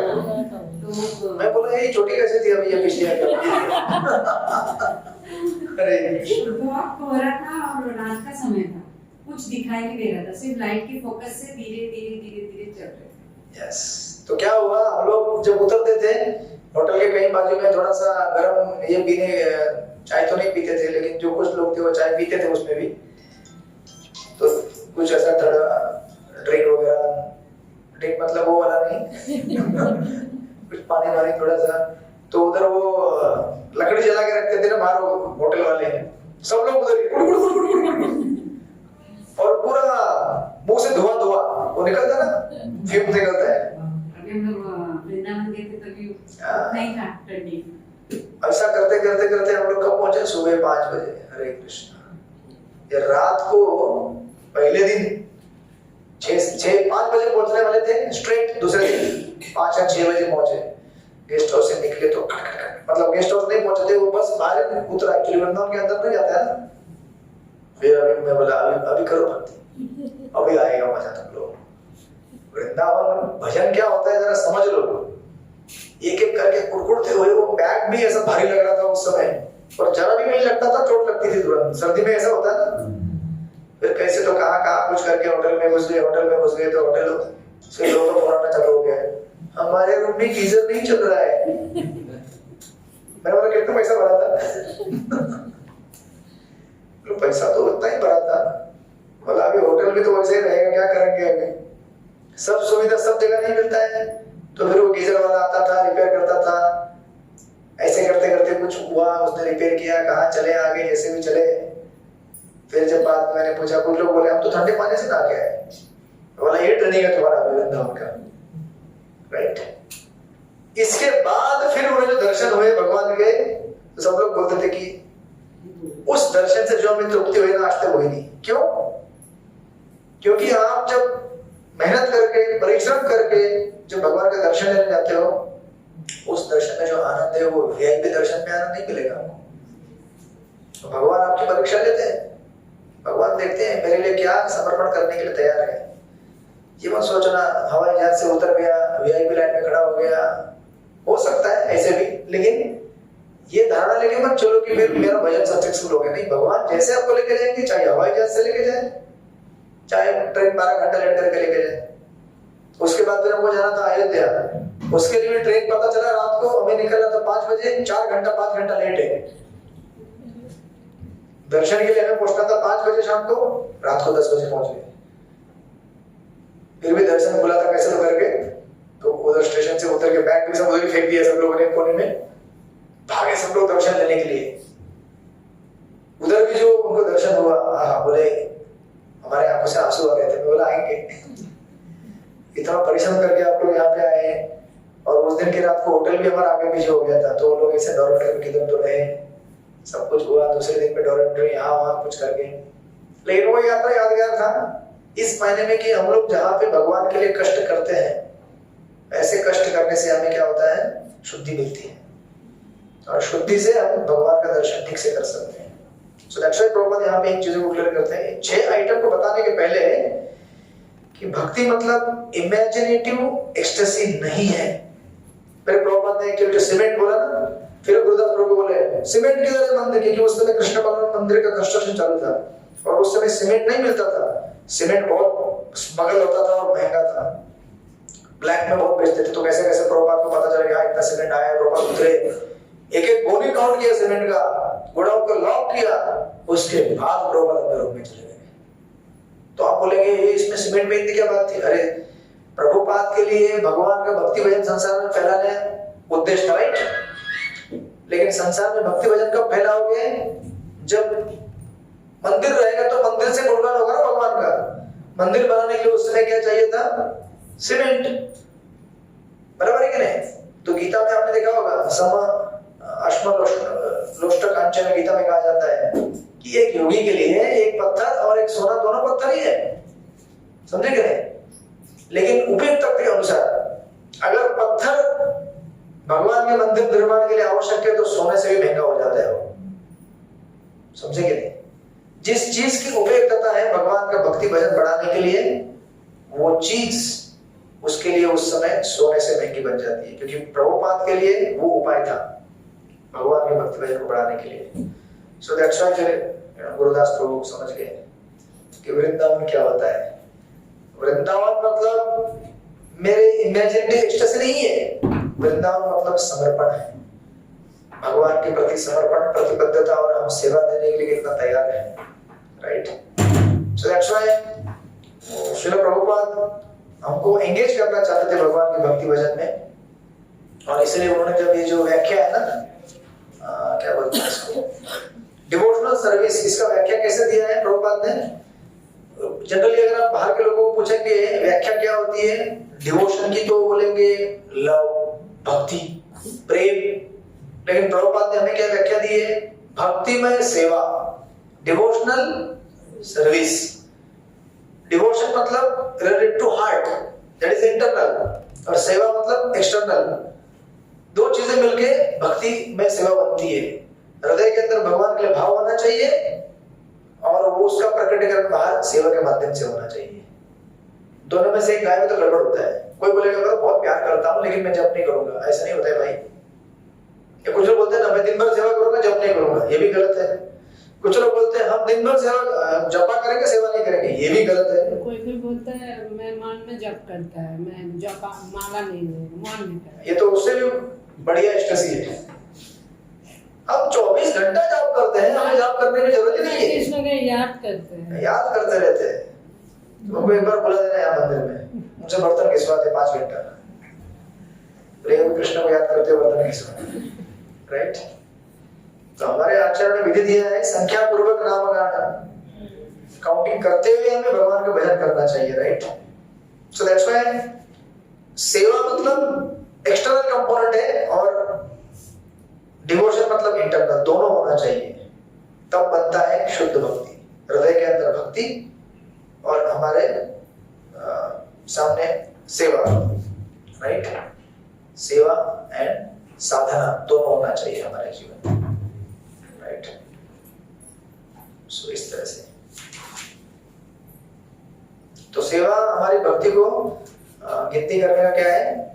एक तरीका है जिससे आप उसको गिन सकते हैं, मेजरमेंट ले सकते हैं। उसके बगैर मेजरमेंट है ना, संभव है, इसलिए प्रॉपर वहां पे चीजों पे लिखते हैं लास्ट के 3-4 लाइनों में उस पैराग्राफ के। जब सौभाग्य से कोई जीव किसी शुद्ध भक्त के संसर्ग में आता है और धैर्यपूर्वक उनसे सुनता है तो वह भक्ति पथ का अनुसरण करने लगता है। ऐसा सुअवसर केवल निष्ठावान व्यक्ति को प्रदान किया जाता है। अंतरराष्ट्रीय कृष्ण भावनामृत संघ संपूर्ण मानवता को ऐसा अवसर प्रदान करता है। यदि सौभाग्यवश कोई व्यक्ति भक्ति में सेवा में प्रवृत्त होने के इस सुअवसर का लाभ उठाता है तो उसके लिए तुरंत ही मुक्ति का मार्ग खुल जाता है, राइट? इसलिए हमें याद रखना चाहिए कि सेवा मतलब हमारे भक्ति को मेजर करने का बैरोमीटर है, राइट? और ऐसी सेवा भगवान को आवश्यकता नहीं है। सेवा की आवश्यकता किसको है? हमको है। तो भगवान की सेवा करने के लिए लाखों लक्ष्मियां हैं, सहस्त्र लक्ष्मियां हैं, उनकी सेवा करने की उनको क्या जरूरत है? सेवा की। सेवा की किसको जरूरत है? हमें। इसलिए कभी भी जब कहीं कुछ हो जाए तो लड़ाई झगड़ा करके सेवा बंद मत करो। एडजस्टमेंट करो, सेवा करते रहो, क्योंकि सेवा की जरूरत किसको है? हमको है, राइट। ये मत सोचो क्या होगा, मुझे नहीं चाहिए ये सब सेवा, मैं अपना सेवा कर लूंगा, नहीं कर पाओगे नहीं अकेले सेवा। भक्तों ने कृपावश कुछ सेवा दिया है, प्रेम से करो, क्योंकि वही हमारा धन है, राइट। इस तरह से। किसी का कोई प्रश्न, कोई जिज्ञासा? बोलिए। ये उर्मी शब्द एग्जैक्ट मतलब भाव आएगा या भाव समझ लीजिए, राइट, भाव। दूसरा प्रश्न ऐसा है, जैसे अभी आप बताए कि प्रभुपाद जी बोले कि जो भागवतम है वो सीक्वेंस नहीं पढ़ना चाहिए, डायरेक्ट 10वें स्कंद में नहीं जाना चाहिए। अगर ऐसा है तो फिर प्रभुपाद जी ने अलग से कृष्ण बुक क्यों लिखी है? ऐसे बोलते हैं कि कृष्ण बुक वो 10वां स्कंद का ही पार्ट है ना, तो उसमें भी तो रासलीला का मेंशन किया है, तो ये कैसे? हाँ, तो वो ऐसा है कि प्रभुपाद जी ने स्पेशली कृष्ण बुक लिखे क्योंकि उनको लग रहा था कि मैं दशम स्कंद कमेंट्री लिखने तक शायद इस धरातल पे नहीं रहूंगा, तो इसलिए उन्होंने सोचा कि कम से कम भक्तों को मेरे कमेंट्री में से एक दशम स्कंद का समरी मिल जाएगा लोगों को, इसलिए उन्होंने लिखा, पहली बात। और जो प्रभुपाद ने हमको दिया भी है कृष्ण बुक, तो भी प्रभुपाद अगर आप देखेंगे कृष्ण बुक में कितना सारा फिलोसॉफी है कि नहीं?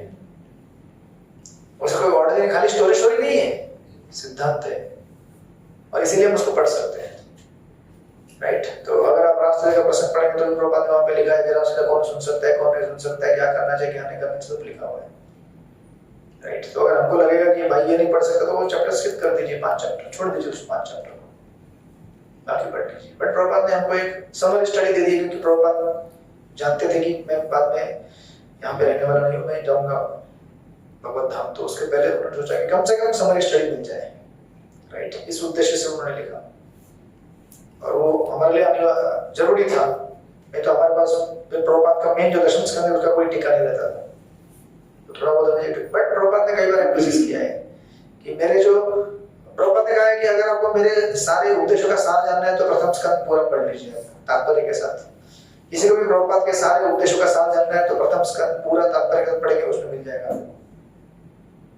प्रभुपाद ने बड़ा मेहनत से प्रथम स्कंद लिखा है, वृंदावन में रहते हुए उन्होंने लिखा राधा मंदिर में, राइट। तो it's very important for us to read that. और बोलिए, किसी का कोई प्रश्न है ऑनलाइन भक्तों का? किसी का ऑफलाइन से प्रश्न आया? बोलिए। मुकेश नारोला प्रभु एक, हाँ ठीक है, बोलिए प्रभु। हाँ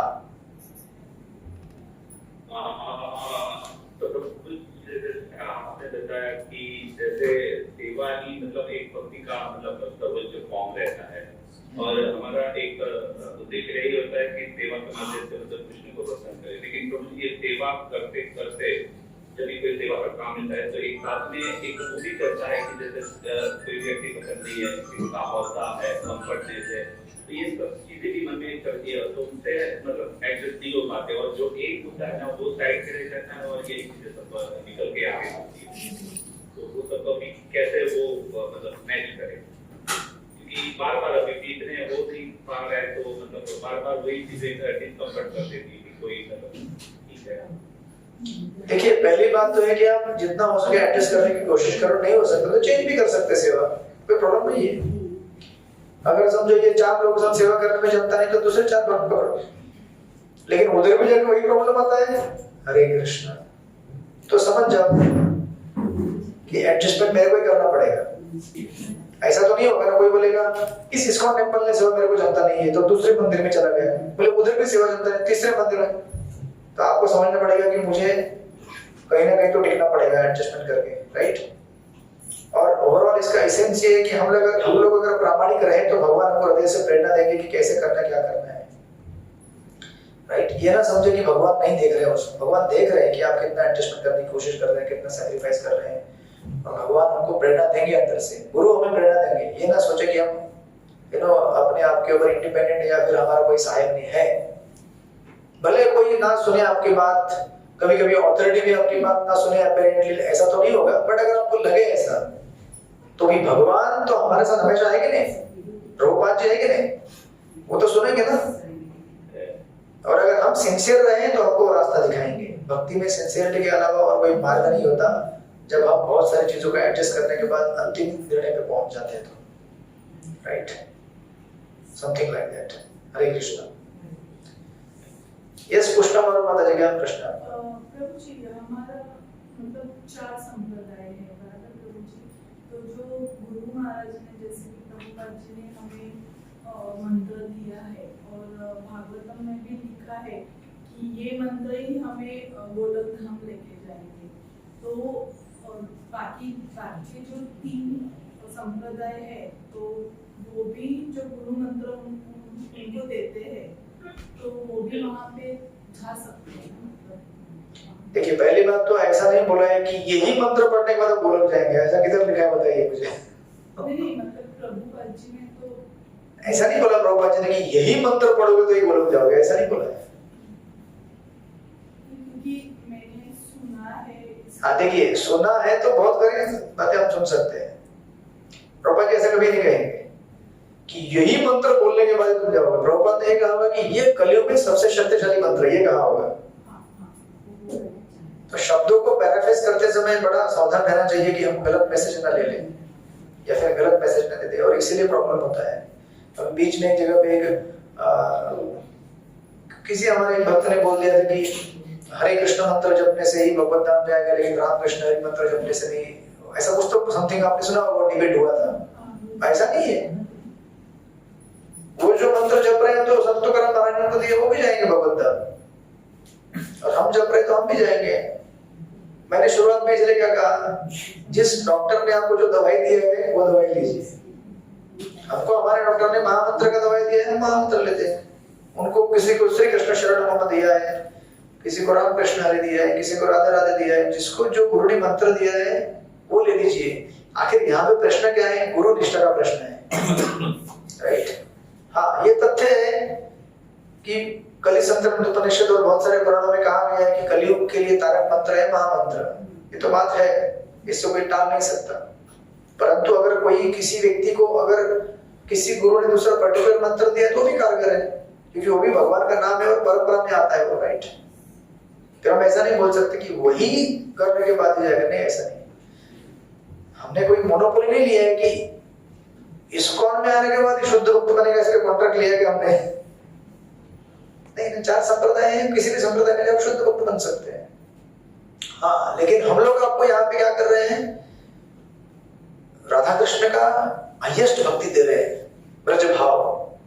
तो सारे भावों की अगर कैलकुलेशन करें और हायरार्की देखें तो वैकुंठ के बाद अयोध्या आता है, अयोध्या के बाद फिर द्वारका आता है, द्वारका के बाद मथुरा आता है, मथुरा के बाद गोलोक वृंदावन आता है। मैं वही आपको बताना चाहती हूँ कि हाँ, मतलब तो सब बोलते हैं ना कि वैकुंठ अलग, तो हमें उस डिबेट में नहीं पड़ना चाहिए एक्चुअली। डिस्कशन जब वो बोलते हैं तो बोलने का नहीं, सब हमारे लिए, अरे हमारे लिए वैकुंठ भी भगवान का धाम है, गोलोक भी भगवान का धाम है। लेकिन कोई अगर सचमुच इसके ऊपर सुनना चाहता है तो ऐसा प्लेटफॉर्म होना चाहिए। वो सड़क में पान पट्टी के बाजू में खड़ा रहकर नहीं बात कर सकते सब। तो कुछ लोग बोलते हैं विष्णु से कृष्ण आए कि कृष्ण से विष्णु आए। उसको बोलने का कितना जाप करता है पहले ये बता, पहले 16 माला करता है ये बता, फिर अपन इसके ऊपर डिस्कस करते हैं। इस समय हमारे लिए कृष्ण भी विष्णु है, विष्णु भी कृष्ण है, दोनों एक ही है। इस डिबेट में फंसो मत। पहले तुम बताओ कृष्ण से विष्णु आए या विष्णु से कृष्ण आए? अरे दोनों तुम्हारे लिए एक ही है भाई, दोनों भगवान का स्वरूप है, राइट। ये वैकुंठ की बात भी करोगे, गोलोक की बात करोगे, जैसे बोलते हैं हमें गोलोक मतलब अरे उनको बोलना आप गोलोक जाना, मुझे वैकुंठ जाना है, तो तुम चले जाना गोलोक। डिबेट के लेवल होते हैं और किसके साथ कौन सा बात करने का वो भी स्तर फिक्स किया जाता है। इसके लिए फोरम चाहिए, प्लेटफॉर्म चाहिए, कहीं भी कुछ भी बात नहीं कर सकते। अब वो मानने को तैयार नहीं तो उसके ऊपर क्यों झगड़ा करेंगे? कम से कम जितना जाप करे उतना तो कर ले वो, समझेंगे नहीं तो उसको बोलने का आप बोले जाओगे मैं तो पतित जीव हूँ, मैं तो पता नहीं मैं वैकुंठ गया, मैं इधर ही भक्ति कर रहा हूँ, मुश्किल से टिक रहा हूँ, जितना मिट्टी को जीवन पर वही प्रार्थना है, यही प्रार्थना है, ऐसे रहने का, राइट। इस तरह से। हरे कृष्ण। आपका प्रश्न है? ठीक है, किसी का और कोई प्रश्न है? हरे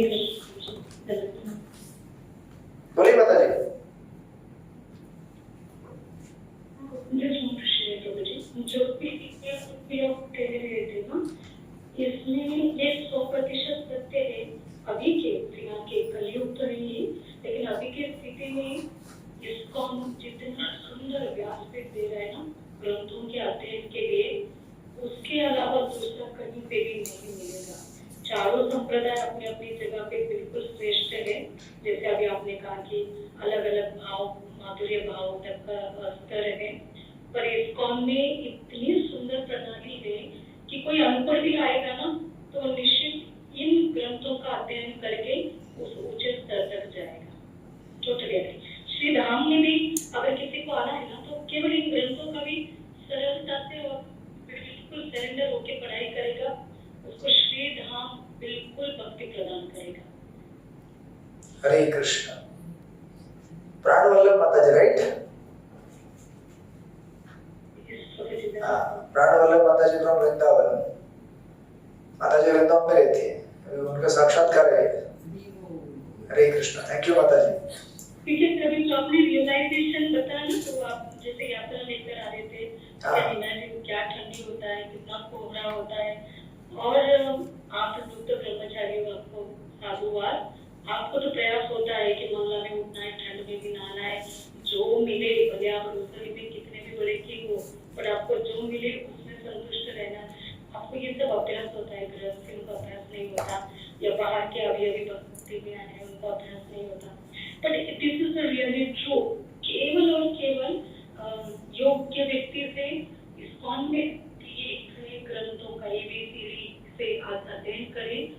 ये धाम, चाहे कोई स्त्री हो या गृहस्थ भी हो, जैसे ब्रह्मचारी तपस्या करते हैं ना डे 1 से, ये धाम उनको उतनी कैपेसिटी देता है सहन करने का कि ठंड में भी आप नहाओगे ठंडे पानी से तो भी आपको तकलीफ नहीं होगी। And this is only happen in ISKCON platform. Otherwise हम देखते हैं कि अदर संप्रदाय में क्रिटिसाइजिंग, लेकिन वहाँ पे उनके पास ग्रंथ नहीं है। ग्रंथ है तो उचित तरह से पढ़ाने वाला नहीं, और पढ़ते भी है तो उनको प्रेरणा देने वाला नहीं। एंड लिटरली मैं बहुत नम्र से सबको प्रणाम करती हूँ, बिकॉज आई डिड दिस भक्ति Shastri before also as I told you, भक्ति रसामृत स्वामी महाराज जी के अंडर। उस समय हमारी मजाल क्या होती थी कि हम थोड़ा भी वहाँ से आवाज करें, पर आपको इतने सारे प्रॉब्लम्स आते, फिर भी आप इतना खास के बहुत अच्छे से कॉम्प्रोमाइज करके सिखाते हो। ये संभव नहीं है किसी और संप्रदाय में, तुरंत अकाल देंगे।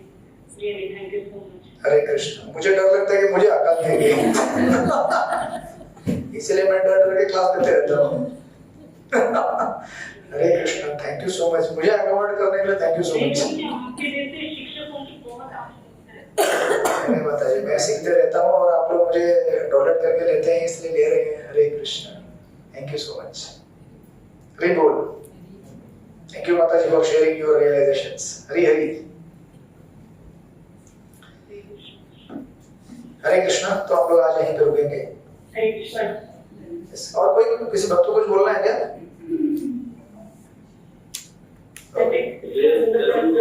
प्रभु की जय। ये हमारे इस्कॉन में प्रभुपाद ने हमें जो दिया है ना, वो कहीं पर भी नहीं मिलेगा, कहीं पर भी नहीं। यस ने बोला 100% नहीं। और माता जी ने जो बोला कि हम अभी आप क्लास कर रहे हो, रस्सी वाला है ना कि आप सब सुनते हैं, हम एक्चुअली संडे का वेट करते हैं कब 3 बजेगा और कब क्लास चालू होगा, और लगता है 5 बजे या बोलते जाएंगे, हम सुनते जाएंगे। थैंक यू प्रभु जी। हरे कृष्ण। दादा प्रणाम। आपके बहुत सारे क्लास दादा वो क्लास टीचर हो गए। Thank you. हरे कृष्ण। श्री प्रभुपाद की जय। वंचा कल्पतरुभ्यश्च कृपा सिन्धुभ्यो च पतितानां पावनेभ्यो वैष्णवेभ्यो नमो नमः। मिलते हैं हम लोग अगले हफ्ते। हरे कृष्ण। बघा झालंय श्यामल सिन्हा प्रभु जी, आपको कुछ बोलना है क्या? बंद करू ना. स्टॉप आहे. स्टॉप आहे ना.